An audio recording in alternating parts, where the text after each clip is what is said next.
I'm Mohammed and you're watching the 24th episode of the Academic IELTS Writing Series.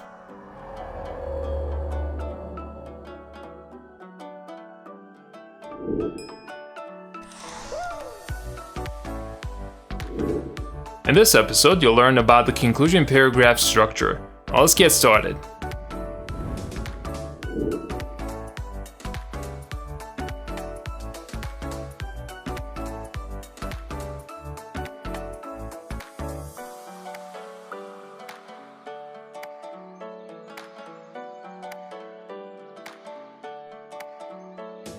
Just like a cake, a good conclusion paragraph requires certain ingredients.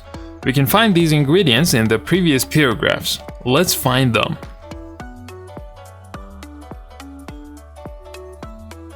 From the introduction paragraph, you need the thesis statement.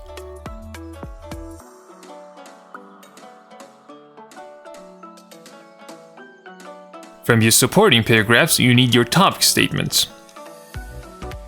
Here is how a good conclusion paragraph should look like. We start with the essay summary, which is essentially a combination of our topic statements.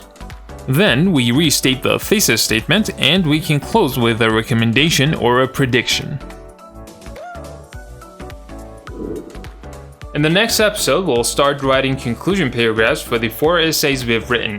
Until then, keep learning and keep practicing. Hey, it's me again. If you found this tutorial useful, make sure to like it, share it with your friends, and subscribe to the channel. Ask me your questions in the comments below. You can also contact me at mohammedgulpaigani@gmail.com for online lessons.